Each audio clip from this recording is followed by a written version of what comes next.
Yo, yo, yo. Welcome in, golf fans. My name is Joe Idoni, and you have made your way to the Preferred Lines podcast. I'm honored to have you with me.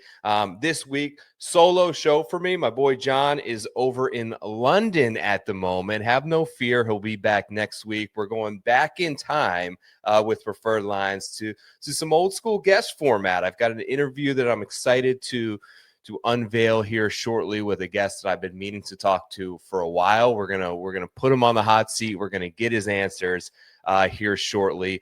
Welcome in. We're going to recap a heartbreaking WWT championship. We're going to go over Bermuda. We're going to build a stat profile for the course. We're going to look at players. We're going to make some picks, all that and more on this episode of Preferred Lines. Happy to have you. Let's ride.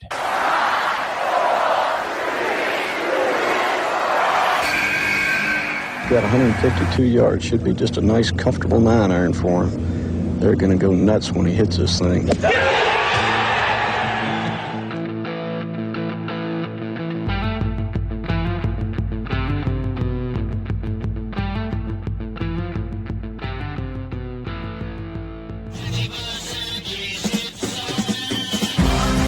That's dirt. Let's do this, baby. All right. So before we get started, had the 36-hole leader in Mexico. Had the 54-hole leader in Mexico between Carson Young and Garrick Higo. It's been that kind of year. Ben Griffin, it always felt like an inevitable situation, not quite Scheffler-esque, but congrats to Ben Griffin, who was just making birdies on par threes. He was doing things I wasn't expecting him necessarily to do. Of course, we had Higo and the rules situation, which took an eternity. Kind of a jerk of a rules official, if I'm being honest, the way he was kind of treating Higo. But 15 minutes later, ended up with a double bogey, shot his way out of the tournament, and Carson Young went backwards as well on that back nine. Tough scene, but that's what you get when you're kind of betting long shots. We're here to move on. We're on to Bermuda, Port Royal Golf Course. I'm going to get right in kind of to a course preview and break down some specs here. Before I do that, interview coming up shortly. Tom Hobbs, a.k.a. you probably know him as Flushing It Golf on Twitter. The man, the myth, the legend who broke the news and broke traditional media when he had the story first of Jon Rahm joining LIV. I'm going to ask him about that. I'm going to ask him about the upcoming negotiations for several players whose contracts are expiring. We're going to talk a little bit of Bermuda, kind of get his thoughts on where things stand, state of the union heading into 2026 between the PGA Tour and LIV Golf. Excited to get that going. That'll be coming up shortly. A couple of quick announcements. Obviously, a couple of things. All stats on the show brought to you by the good folks over at BetSperts. 25% off any sub there. The promo code is still Lines. That's still active. I'll bring up John's model here momentarily so we can kind of go through what he's got it. And contest last week. We'll be back to a top 5 segment when John returns. But Blacked Out Blues, at Blacked Out Blues, dropped a comment. I said that he would win some PL merch. I'm happy to send that to you. If you're checking out this show, please send me a DM on X, and I will happily send you a T-shirt, a hat. I got some gear here. I'll put together a nice little care package. Appreciate you making a comment. Went with me in the Glizzy. It was a no-brainer if you're asking me who won the top 5 last week. I did mix him and Michelle KY into a little hat and pulled out Mr. Blacked Out Blues. Don't know who you are. Happy to announce that you won the prize. Good job. Okay, let's talk a little bit of Port Royal. So we're going to do a course guide here. Of course, the course guides, as we mentioned last week, presented by our new partner for the show, the good folks over at Golf Guiders. I'm going to put their logo in the top corner there. They are an incredible supporter of this show. If I'm being completely honest and open with you guys, one of the reasons why this show is continuing right now is because the people over there were happy to step in and support the show. And what they've got is an app that essentially has everything a golfer needs. They have a golfer GPT where you can ask it any questions. My favorite part of it is just the GPS, which is seamless. It is easy, and I mean easy to use as a scoring feature. Instead of trying to plug in your scores, it has a scroll feature, and it's completely free, which is the best part of it. any app that I've ever used flushes you with ads. It flushes you with wanting to sign up for a premium service in order to enable all the features. That is not Golf Guiders. We are extremely happy and proud to have them as a partner for us and to take this show to new heights. We will work with them. There's a social component as well. I'm going to do my best to put my picks up there each and every week. You can get PGA Tour leaderboards. You can get stats. Everything a golfer or a golf fan needs in one place is within that Golf Guiders app. I'm going to bring up some screenshots here shortly to showcase a little bit of Port Royal as well. But let's break down the course. One of the shortest courses on the PGA Tour, without a doubt. Port Royal Golf Course, designed by Robert Trent Jones, was on the southeast tail end of Bermuda, which obviously leaves it heavily exposed to swirling, unpredictable, gusting winds, which are the main defense of this course, as it is one of the shortest on the PGA Tour. It's a less than driver course, in my opinion. There's a high variance of winds, very unpredictable. The average winning score over the last 5 years is 18 strokes under par. Last year was 19 under for Rafael Campos. Before that, Camilo Villegas, Seamus Power, Lucas Herbert, Brian Gay, and Brendan Todd. That rounds out your last 6 winners. You can see where I'm going here, right? Accurate players, good off the tee guys, not overly long, exceptional with wedges, great putters, slower swing speed. I think these aren't guys that are mashers of the ball, and I think that helps them in a couple of ways. It keeps the ball low. It helps them really control their spin on these 8,000 square foot greens and kind of keep it under control, right? You've got to make a lot of putts. You can score out there. It is not long. You're going to have pitching wedge 9-iron in your hands. Keep the ball under control and under the wind. And that's kind of the key. It has, in all honesty, been a tough tournament to kind of pull the winner out of. And what I mean by that, when you look at Campos last year, became the second Puerto Rican player ever to win on the PGA Tour besides Mr. Chichi Rodriguez. But a needle in the haystack find if you nailed Campos last year. The guy missed 13 out of 15 cuts heading into the week. I mean, if you saw that coming, good on you. I'm going to bring up the scorecard now. Give me just a moment. I'm going to pull up the scorecard from PGAtour.com. Here we go. So you can see very gentle opening with a short par 3, short par 4, short par 5. Score on those holes, only 3,400 yards going out in a par 36. The back 9 is a par 35. There's a little bit of teeth kind of at the end of it. Of course, the famous Cliffs hole, the 16th hole. I will pull it up here via the Golf Guiders app. Boom. This says 227. The scorecard says 235. Can play as long as 240. And it's one of the most exposed tee shots of any course on the PGA Tour. Literally oceanside. There's 30 to 40 foot drops, and you're up, elevated, kind of perched up in the air. It's swirling. It's unpredictable. It has one of the higher bogey rates of any par 3 on the PGA Tour. There's only been one player ever to birdie this hole 3 times during the tournament, and it was Seamus Power en route to a victory a few years ago at this event. You see there, you got to essentially take it over the cliffs and flirt with the edge of the water unless you want to play kind of a draw back into that breeze.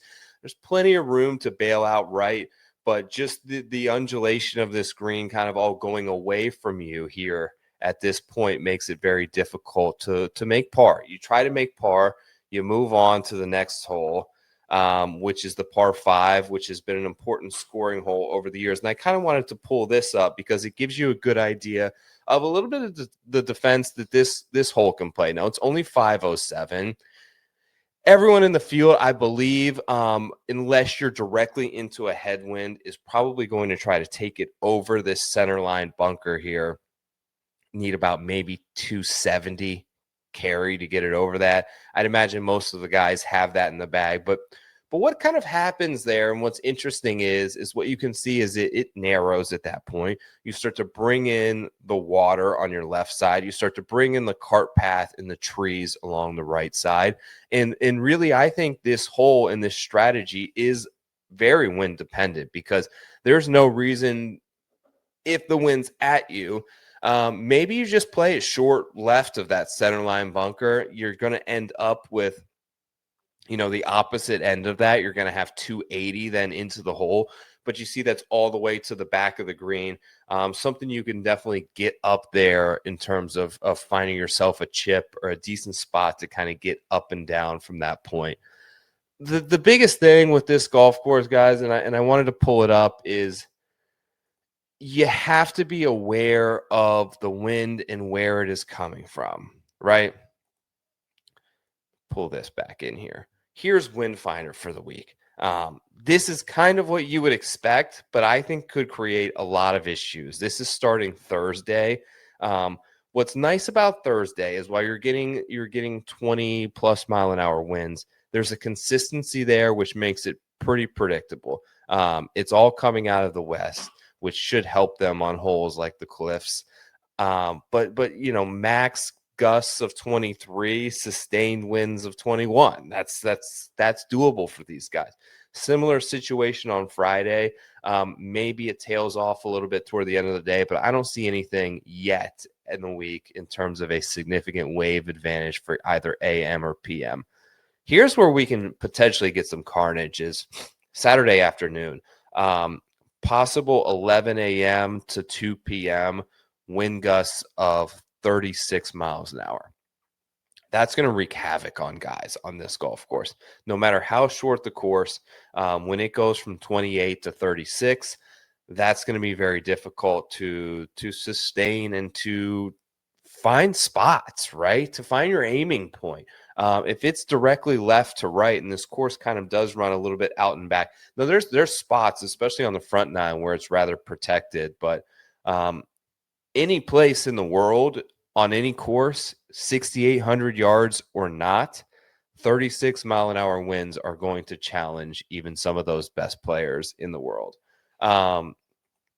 That's the gist of Port Royal. A couple of things I'm looking for, like I mentioned, shorter wedge players. You've got to have guys with a hot putter. Obviously, sprinkle in a little bit of course history as well. But super excited to be able to break that all down with the help of the folks over at Golf Guiders. Check them out. Go to the App Store. Download the app. Find me on there. I'm under the username Preferred Lines. We can interact. You can book tee times on there. The amount of features are going to continue to expand. And we appreciate them supporting the show as always. Okay, without further ado, let's cut to an interview I had the pleasure of speaking earlier this week with Tom Hobbs. Fired up, excited. We're going to get right into what's going on and what to expect, hopefully, in 2026. Are there going to be any more guys to join LIV? I'm going to ask him everything. We'll see how he answers it. Catch you on the other side of this interview with some picks, and we'll go from there. Thanks. Okay, ladies and gentlemen, super excited to bring a guest back onto the show. It's been a while as me and John have kind of fallen into rhythm. And I'm a bit unfamiliar with this format that we used to do in the show where we would bring a guest every week. But I'm joined now by someone who I've been hoping to talk to for a number of years. We just haven't been able to make it work. Welcome to Preferred Lines, Tom Hobbs. You may know him as Flushing at Golf, the Twitter superstar who's kind of risen through the ranks. It is now a breaking news outlet. So, Tom, how are you? I appreciate you taking the time to join us. Yeah, it's a pleasure to be here, Joe. Thanks for having me on. I've got a bit of a dodgy nose and a bit of a cold, but other than that, it's all good. You sound great, and we appreciate your time. And there's a lot of stuff that I want to ask you, and I hope that you're okay with some of the questions. But I kind of wanted to start here. How did you get involved with this? How did it start? And how does someone with an interior design background go from that to breaking the biggest news story in golf in the last 10 years when you kind of had the scoop that John Rahm would be joining with LIV? How did that happen? It's a great question. Pretty crazy rise, really. I began just during COVID, like a lot of people. I had my second kid, had a lot of time to spare. Just sat around, just thought, let's set up some social media presence and start talking about golf. And it originally began just talking about just sharing memes, really, and Mhm. trying to be funny. And then I realized that there's a lot of people doing that, and I wasn't particularly funny. So I thought, let's start actually, covering golf. And then obviously things just hit like a whirlwind after that with the live stuff, like kicked off within the first year of me having the account. Because I think because I kind of was, I mean, it's most people who follow me know that I kind of took their side and was defending them a lot during the early years. And I think it made me kind of stand out from other people, kind of help that account sort of grow in stature, could become quite recognizable and well known. Yeah, and then you start talking to players and stuff, and then it all escalates. And yeah, now here we are. It's pretty crazy. So how does something like that come about? Like, you're not a journalist, right? So you're not like, you don't have to source everything fully, but you also don't want to get it wrong. So when you hear the news like this, like how nervous were you putting it out there that maybe this doesn't happen? I'll give you an example. I had a pretty good source that had told me 6 months before the Ryder Cup that Keegan Bradley was going to play. He had talked about it with him. It was well sourced. I was confident in it. I had kind of gone with it. And as things kind of unfolded, I don't know if the PGA Tour of America got in his mind or what happened, but things changed. So I didn't really put that out there. But how nervous were you putting that out there? Like, how confident were you that this is actually something that's going to happen? I'm going to be the first person to say it. I know that this is going to have a ton of eyeballs on it and be picked up on everyone. What if I'm wrong? I was more concerned actually about someone else breaking the story before I got it out there. Because when you're Yeah. sourcing things and making sure that you're absolutely 100% correct, you know that there's possibilities that somebody else is getting that information too. So I was more concerned about that than anything. The whole thing was a bit of a roller coaster because at the DP World Tour Championship, there was some rumours that John was leaving for Live, and they kind of escalated real quick. And then I started talking to sources and players, and I know a lot of the players on Live and a lot of the captains, and I started asking people on the PGA Tour side, and it became like it's obvious that he was talking to them.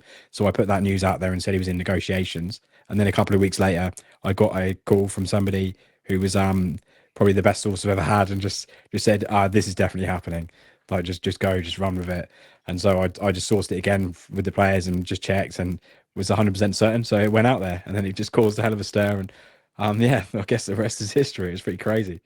A hell of a stir. Are you, and I hope you don't mind me asking this, have you ever been employed by Liv? Are you on the payroll with them, or are you just sort of an outside entity like I am covering the No, sport? not at all. And this is actually a conversation I had with someone very recently, and I've actually noticed over the last few years that since sort of the early days when they just wanted good coverage, I've actually had my access restricted a lot, and like I was almost kind of chaperoned for interviews at the JCB at UK last year, and I've never accepted any money from Liv. I never would. It's not the it's just not my thing. I know it's hard for people to believe, but I make my money outside of golf, so this is genuinely authentic. Like, my opinion is I may have biases, which people accuse me of all the time, but they're not to do with any financial incentives. I've never been that way inclined at all. Was there any were they upset that you broke that story? Did you get any word like we wanted to kind of put that out? He had the big interview with Fox wearing the varsity jacket. Was there anyone within the organization that was upset that you kind of put that out there? Not that I know of, but I wouldn't be surprised if they wanted to break their own news. I do seem to break their news for them quite a lot, which must be incredibly frustrating. Yeah. The newest news, obviously, within the last couple of weeks, one of the reasons I wanted to talk to you is we're now entering year 4, a new chapter for LIV Golf as it's sort of changed and adapted a more familiar format to 72 holes. Is this something within your sources? Like, is this something you saw coming, or did this surprise you that they would finally make this move after being, so emphatic of their original process and plan? I was surprised it came this quick, but I wasn't surprised it happened because I know for sure, like John Rahm's mentioned it several times, and I actually made a post. I think it was August in 2024, which I said that they may well be looking to increase the fields and to increase the number of holes. So it wasn't like it was sort of bubbling away, but I was very shocked at how quickly it happened. So I think Rahm was in favor of it. I think Bryson came out and had a similar statement that it heightens competition. I saw Dustin Johnson had a statement as well where, the more holes played, the more opportunity and probability for the cream to rise to the top. It's best for the best players, right? If they were to play 154 holes, Rahm and Bryson would probably win every event, right? The more holes, the more chances for them to win, which makes a lot of sense. I was surprised a little bit. Somebody asked Tyrrell Hatton, and he said only a few players were in favor of it a year ago, and they got a player, questionnaire. What do you think changed the minds of those players? And do you think the majority now, Ian Poulter's, Graham McDowell's, Richard Bland, do you think these guys are in favor of the change, or what changed over the last year to now make them think this is the right move, in your opinion? It's a very good question. I haven't had a chance to ask everybody about it just yet. The players which have been asked have seemed to be in favour. I interviewed Carlos Ortiz earlier today, and he actually said that he was in favour of it, but he can see how the cream will rise and that someone like Jon Rahm would win more often. I think that, to be honest with you, if they do end up getting official world rankings out of this, which seems quite likely at the moment, then I think that everybody will be in favour of it because it's something that all players want.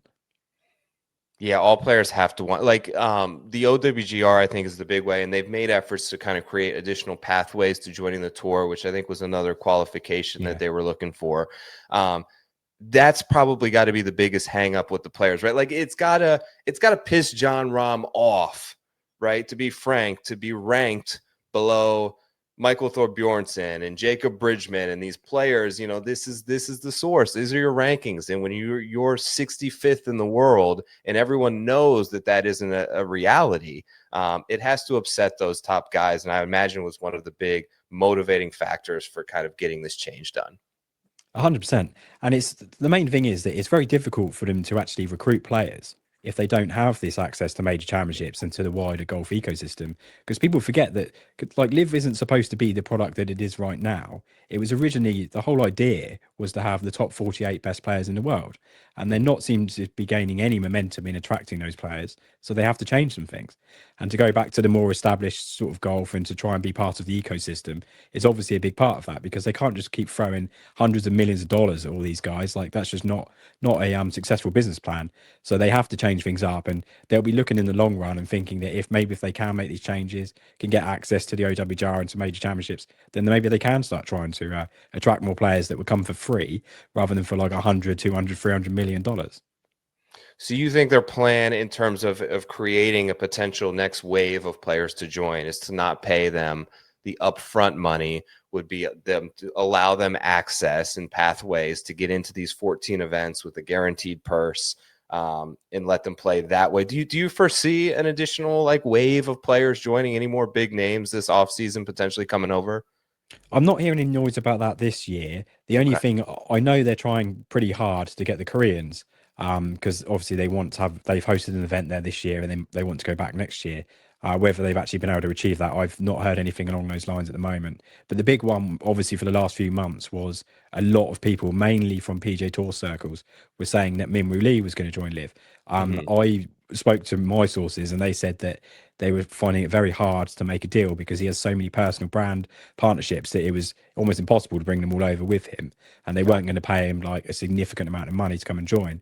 So he's obviously that deal fell through, and he's now come out publicly and said that he won't be joining LIV Golf. So at this current stage, I don't know who is going to join at all. I really have no inclination.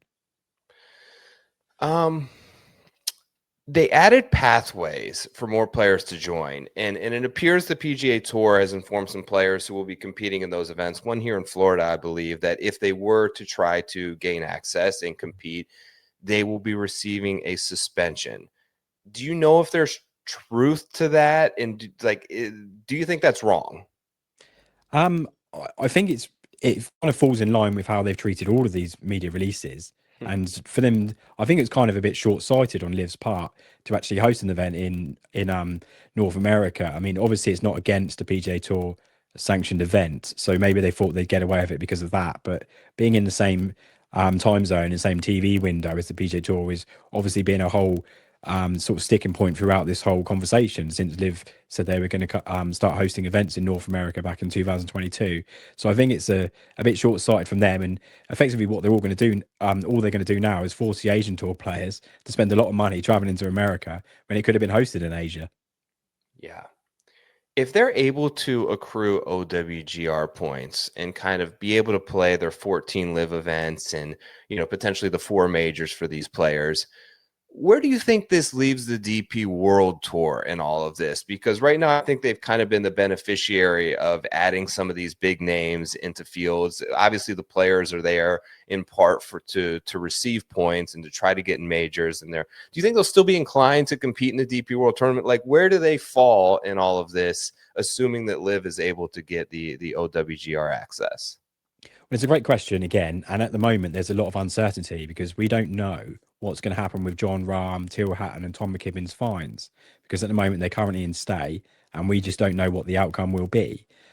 John is, he's already made it very, very clear that he's not going to pay those fines. So when they eventually hold the hearing, and it will inevitably be ruled against the players because we've already have a precedent set for that back in 2023 when Ian Poulter and Lee Westwood lost the arbitration panel case, and they were effectively forced to resign memberships. We know that that's potentially what may happen. And if that does happen, then the LIV players which have been playing on the DP World Tour would have to all resign their memberships and play under sponsors exemptions. But they'd also have to settle the fines which they owed. So the guys which have settled their fines, like say a Martin Keimer or a Patrick Reed, they will still be able to play under sponsors exemptions. The players who weren't members at all, like say Dustin Johnson, Brooks Koepka, Cameron Smith, they can play under sponsors exemptions as well because they don't have any outstanding fines. But John would have to pay up just to even play as a sponsor invite into, say, the Spanish Open.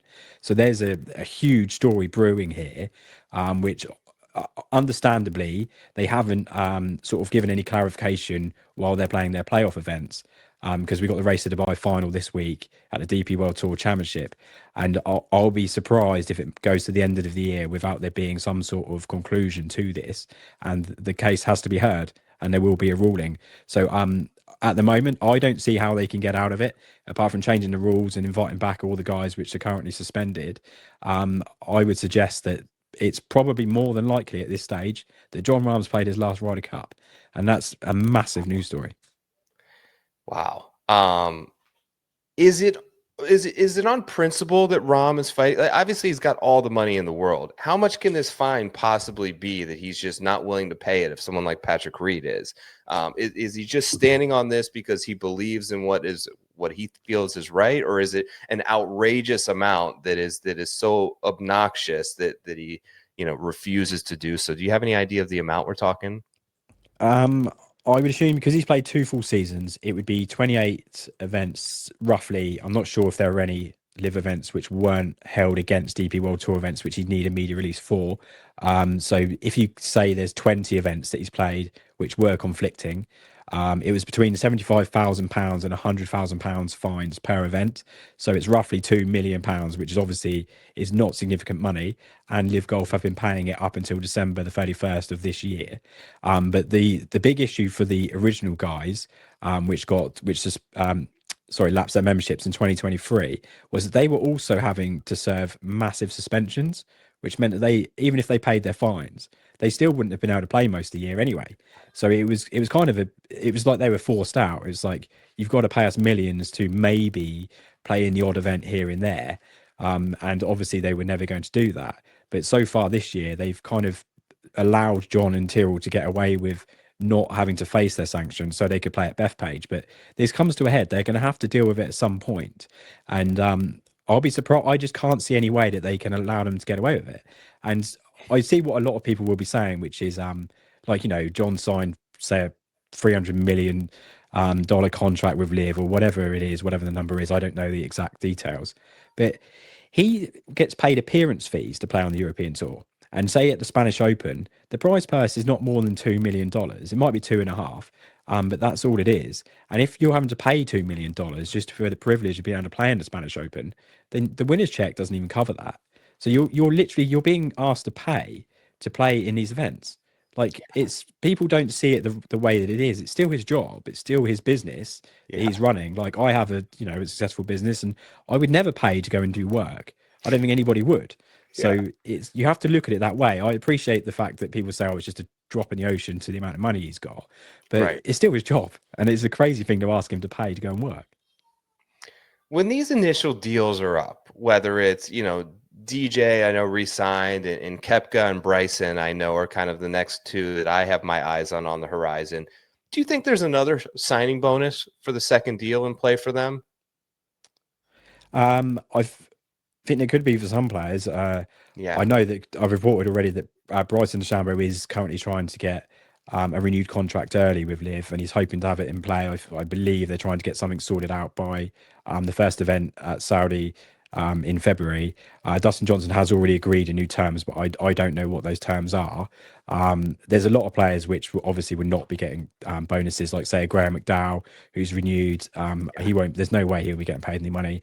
Richard Bland, he didn't get paid any money at the start, so he wouldn't be getting paid now. But DJ possibly, Bryson definitely. It'll be very interesting to see what the numbers are if we can actually get those details out of them at some point. Yeah, Bryson's an interesting one to me. I think that from an entertainment perspective, he's got to be very important for them to keep.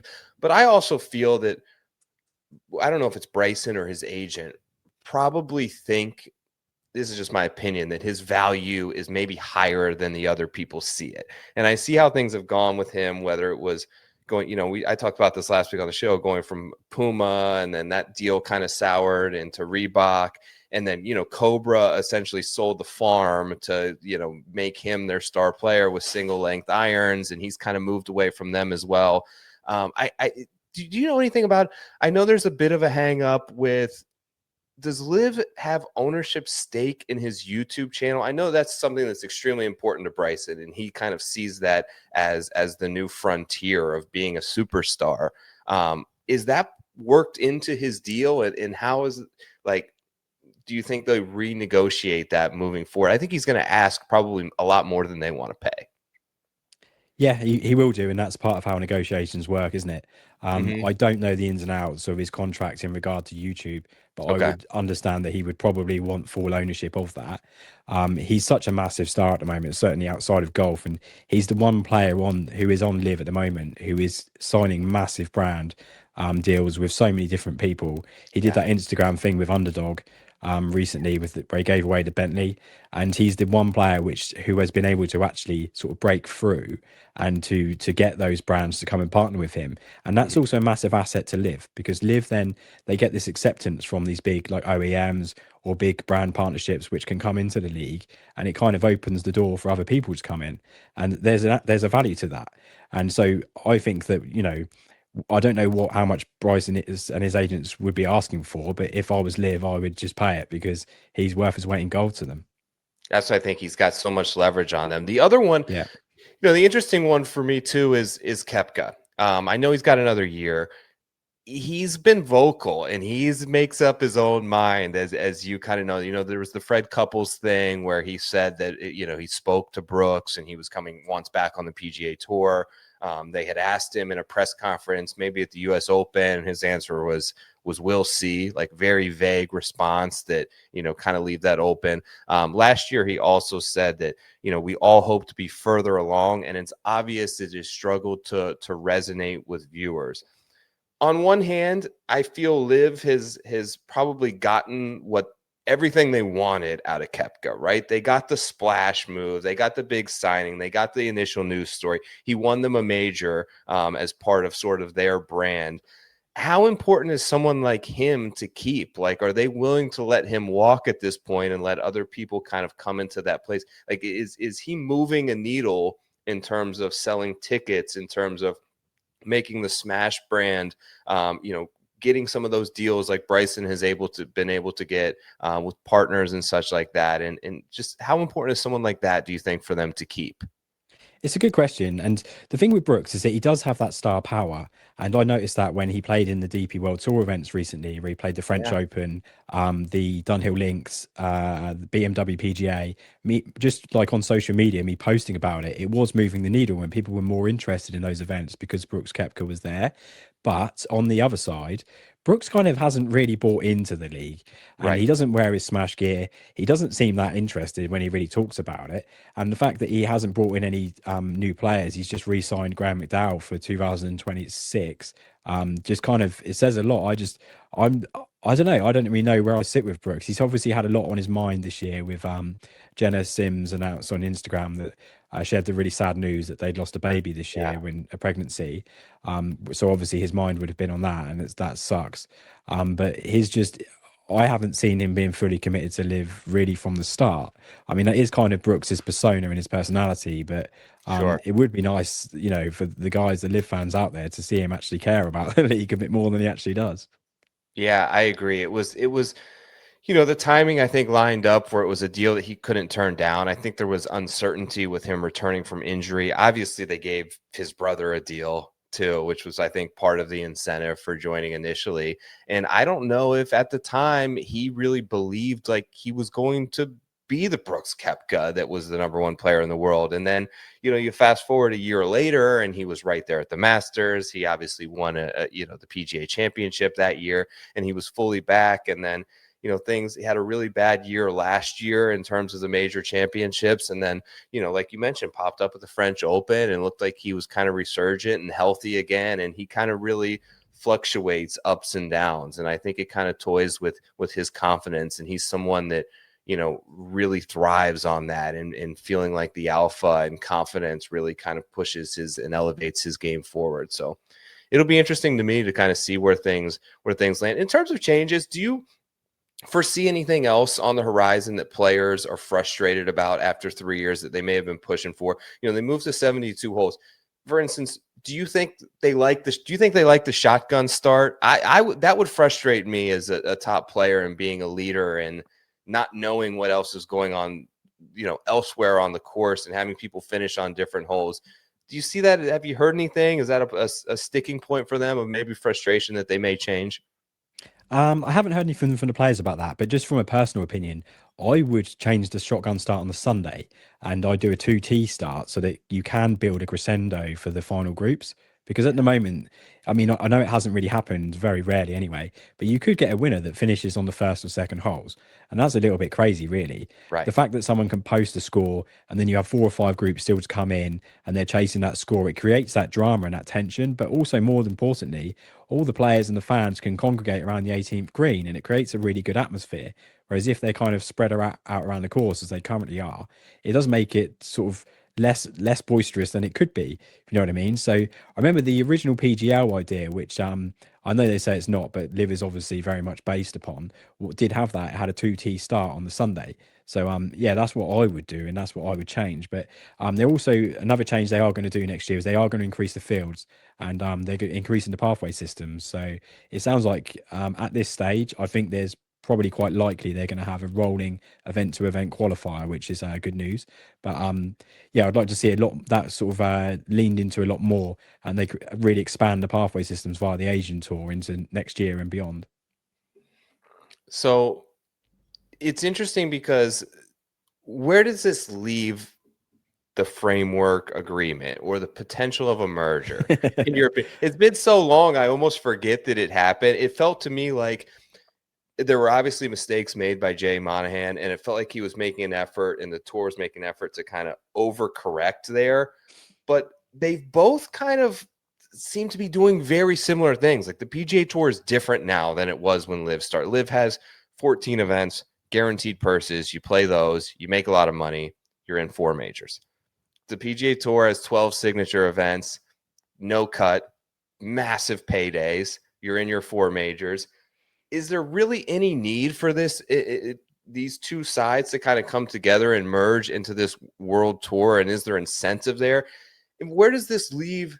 Like, it's good for the players. I understand this is, more opportunities, more money. All this stuff is life-changing stuff for the 48 players and the 100 guys or so on the PGA Tour that it affects. But is this good for the sport, in your opinion, as someone who was a former player? Like, is all of this good for the sport and good for fans?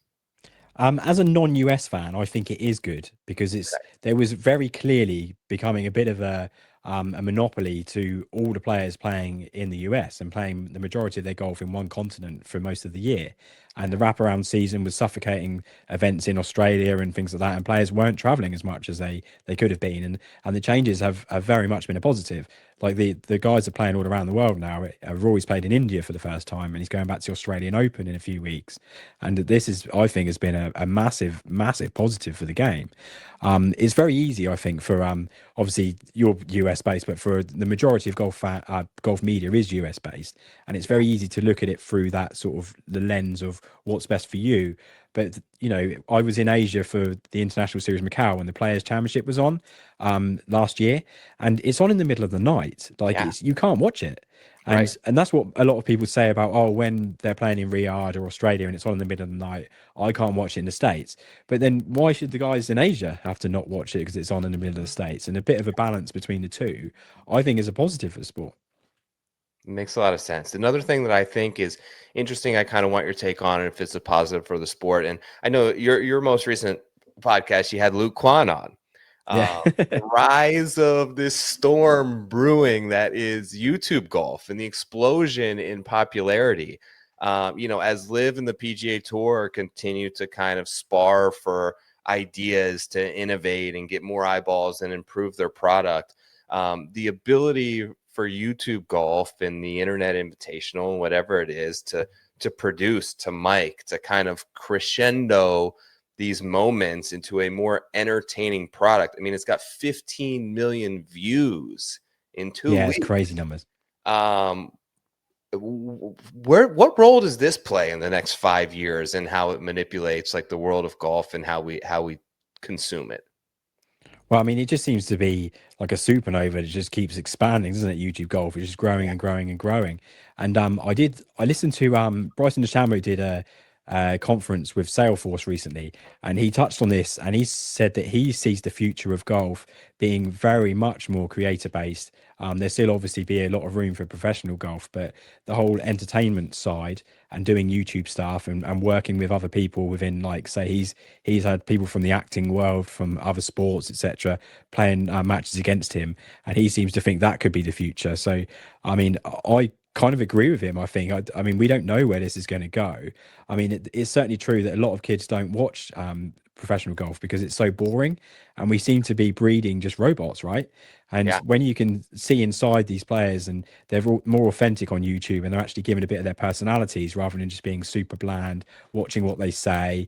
We need the Lee Trevinos, the people like that back in the game. And that's kind of what you're getting a little bit of in YouTube. And I think it's a great thing for golf. And I just, it can just keep growing as far as I'm concerned. It can just keep going on forever. Yeah, I look at it and I wonder if maybe it's an avenue that is ever explored by LIV. And what I mean by, I've been to LIV events. I was at the first ever championship in Miami. I brought my wife, I brought my kids. They had a blast. They went to the Chainsmokers concert, but there was tons of stuff. My wife was like, this is better than the Honda Classic that we go to. The in-person experience, what I mean is a fun one, and it's amazing, and it's family driven, and there are a lot of people there.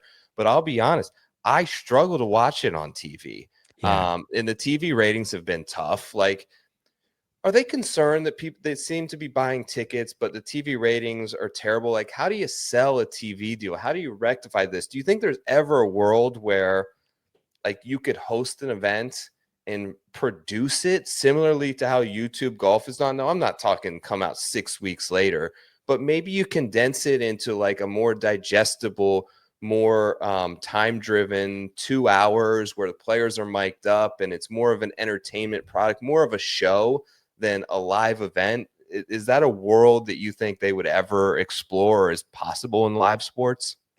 I don't think so personally, just because LIV is the big thing that's lacking with LIV is that they need to shake this exhibition sort of tag that they have, that it's not real golf, it's not competitive golf, and they have to start leaning into I've said this for a long time, they have to lean into the competitive aspect of the league.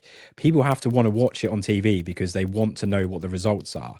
And at the moment, I see that on my social media channels that if I talk about the results of LIV, people just aren't that interested. They're just not.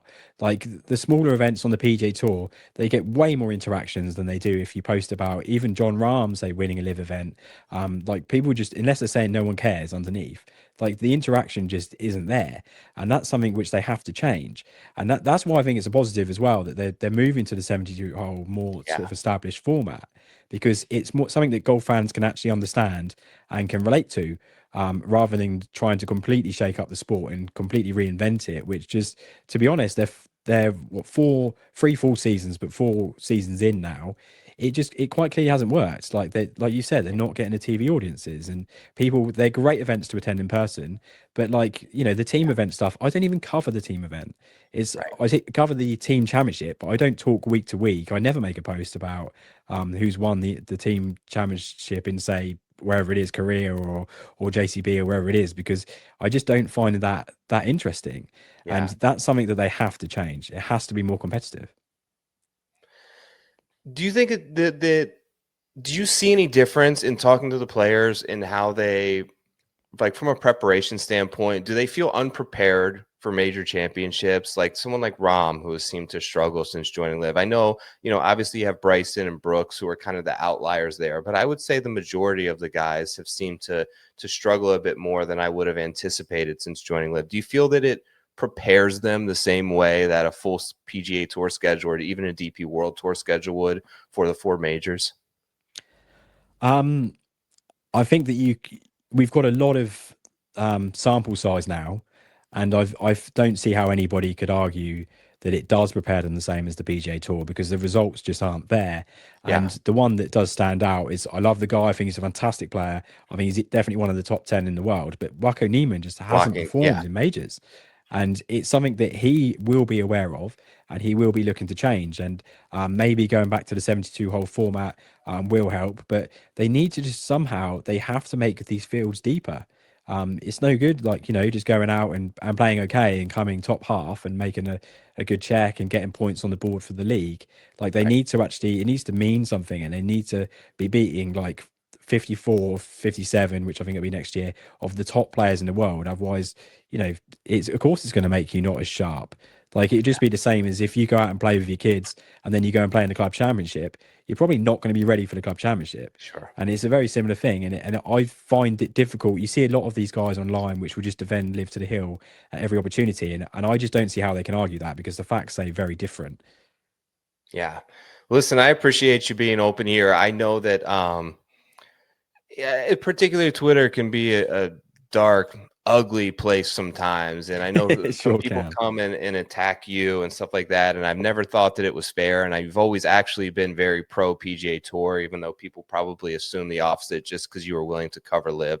So thank you for your time, Tom. I appreciate it. Does that kind of, where do you go from here? Where do you want to take this? Where do you want Flushing golf to be in the next 3 to 4 years? Do you want to be credentialed into events to cover it full time, or are you happy with this kind of like side hobby that you've been effective at and being able to sort of pass along information and fun?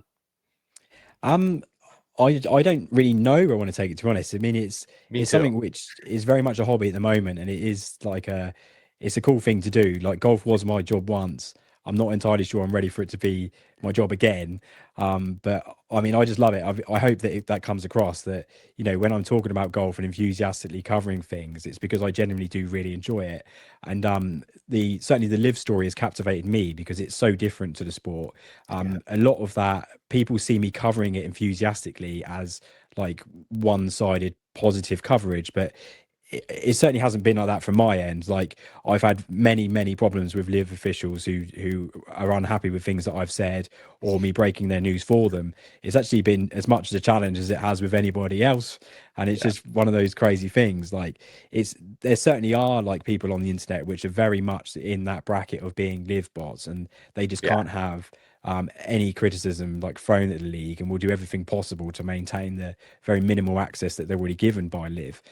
But that's not me. I mean, anyone who knows me knows I just speak my mind. And you know, if someone comes at me, sometimes I might be a bit too brash if I think I'm being harassed online. And obviously I had a situation over the summer. But yeah, I regret that. But yeah, it's just one of those things. Like I just love talking about golf, and as long as I can keep doing it and enjoying it, and you know, and just meeting cool people like yourself, then it's great fun. Well, I super enjoyed speaking with you on it. I'm glad you were able to kind of sit there on the hot seat and take all the questions. You're a good man for doing that. I wish you all the best. I'm in a very similar boat where I'm kind of in this limbo where I really enjoy this hobby of covering the sport. I don't know that I'm ready for it to be a full-time thing. Not that I'm opposed to it, but it's fun, and the journey is we appreciate all the people who watch and have been along the way with us. So thank you so much, Tom, for your time. I appreciate you battling through an evening over there across the pond. I appreciate you battling through a cold and joining me here. Thanks, man. Great to speak with you, and we'll catch up soon, friend. Yeah, I appreciate it.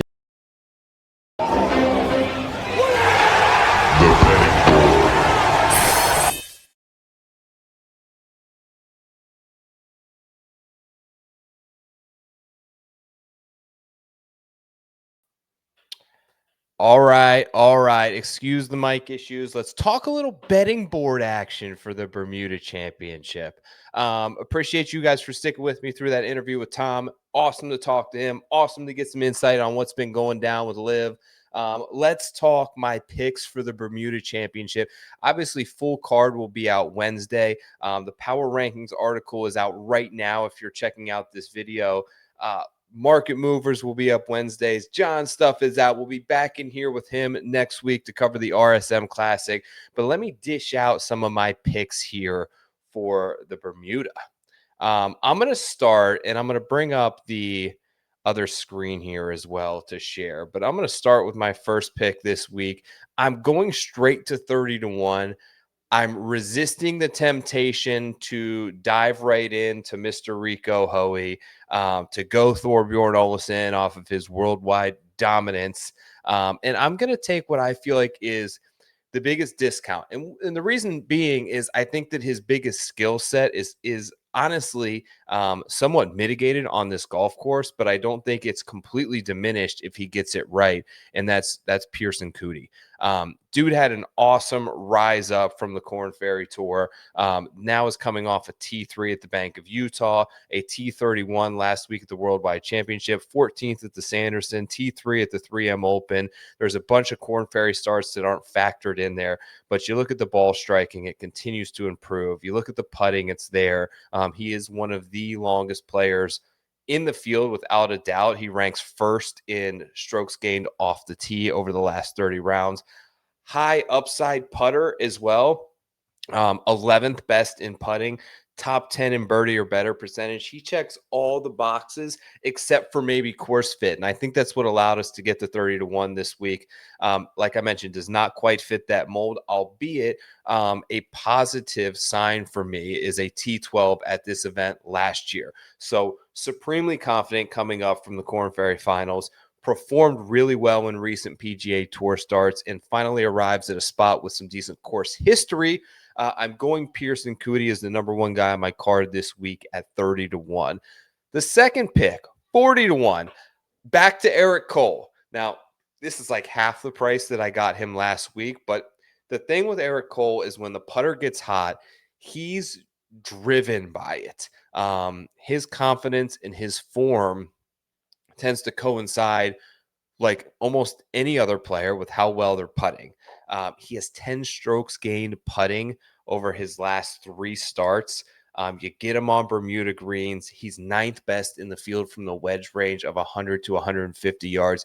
And this is a guy where, I do feel like the course fit comes into play. He's confident. 2 top 10s in his last 3 starts, including last week at the Worldwide Technology Championship. And you get him on a course where there's a little bit of room off the tee. It's not bombers only that are competing, and he can still get to his wedge range where he's really, really good.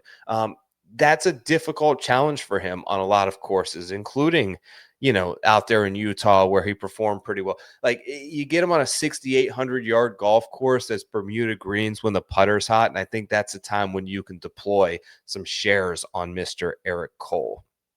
One of the guys I thought of in this range, but I didn't go to, that I kind of wanted to highlight, and here's some of the Cole stuff, by the way.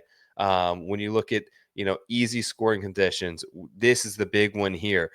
Very short to short distances. It's kind of where he dominates. And one of the ones that I didn't go with was Vince Whaley. Whaley has performed awesome in Bermuda, I believe 3 consecutive top 10s. He is in terrific form. It was a difficult one to resist at 35-1, but I went with Eric Cole instead because of what I perceived to be the upside and finding his hat in the ring more often and maybe being ready to capture victory. I do think Whaley makes a nice option in DFS formats, top 10s, looking to kind of utilize him in matchups because he's been so consistent. 32 consecutive rounds of par or better on the PGA Tour, ranks number 1 in the field. He has got the longest streak of any player in rounds breaking par. So avoided Vince Whaley, instead moved down to the 55-1 range, and I'm going with a past champion, a guy that I mentioned earlier in the show for being the only guy to successfully make 3 birdies on the par 3 Cliffs 16th hole in Port Royal. Let's do a little Seamus Power thing here. 55-1 on Seamus. He won this tournament 2 years ago. Positive signs for Power. Obviously, the course fit is there. The form is improving, and I really just look at how the green is trending up. When you look at the approach play, when you look at the ball striking, he's always kind of an iffy putter, but I love the fact that he's won here. He got to a really low score here as well. I think there's upside. 3rd best course history. I trust my boy PGA touts like comp course selection, and he factors that into his bet spurts model each and every week. 2nd in course comps. So not only is Port Royal a good fit, the other 6-7 courses that John looped in, and he's been doing this for years, he's also a great fit at. So weak field, I think, is a decent time to employ 50-1 plus on Seamus Power. I took a 55, and then I jumped up to 70-1, and it's Super time. Like 11th at Worldwide Technology, 15th in Utah.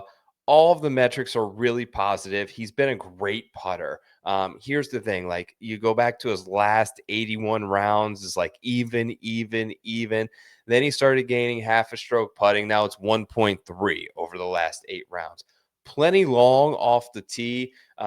This will be his 3rd year. I believe he turned pro in 2022, but Jackson Suber has been putting together. You see here a T11 last week in Mexico, T15 at Bank of Utah. He's got a Barracuda, decent performance in there, the Rocket Classic. Just a player that I feel like the upside is there. Like when you're really kind of looking down in this range, it comes down to ball striking. Like, is he in form? Because you go back too far with these guys, like when you're in a weaker field like this, these guys aren't John Rahm, they aren't Colin Morikawa, they aren't these guys that maintain exquisite ball striking for 12 months a year, or else they'd be a top 20 player. They go through these waves, and I think the time to capitalize on them is when they've had a last 8 rounds of ball striking and approach play, which is their best in recent history. You pair that with a nice putter. It's kind of been the recipe at Port Royal over the years when you look back at some of the guys who have won. So I'm going with Jackson Suber at 70-1. Then my one long shot, he was a long shot last week. I called him the very poor man's, 100-1 plus man's Rico Hoey, and it's Ben Coles. 2nd best approach player in the field, 2nd best ball striker in the field. Obviously, he ranks right behind Hoey there. Like Rico, an awful putter. Maybe these greens are just like, maybe they have to really slow them down in 30-mile-an-hour winds, which I'm thinking they may. Which you deal with really slow greens that are all of a sudden rolling at like a 9.5 or 10, and that's an unusual, atypical circumstance for most PGA Tour players who may it may level the playing field a little bit for a poor putter like Rico or Ben Coles. You're going to go to Hoey as favorite, or you can go to Coles at 110-1. I mean, look at this ball striking ability. Last 36, he's gaining a stroke and a half. Even a stroke the last 8 rounds. The putter is not good, but he's just been so hot, and he's great from 100 to 150 yards. Ben Coles is going to be the last pick that I have for this portion. My full card, and I have some room to add potentially 1 or 2.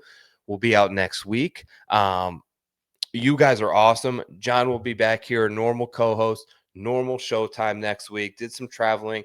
Hope that you all enjoyed the interviews stuff. Some really, I think, fascinating stuff that went down. I appreciate Tom's openness to answering a lot of those questions. Give me a comment. Let me know who you think is going to win the Bermuda Championship. As always, if you enjoyed this video, it would mean the world to us if you would subscribe to the channel. Support it on other social networks as well. We've been really making an effort to post clips to Instagram and TikTok and YouTube Shorts in an effort to try to reach a broader audience. And we can only do that with the help of you. A like, a subscribe, comment below the winner. I'll try to send out some more prizes as well. My name is Joe Idoni. This has been another episode of the Preferred Lines podcast. Thank you to Golf Guiders on the way out. We'll catch you next week for the RSM Classic. Good luck. Hit a winner. Peace.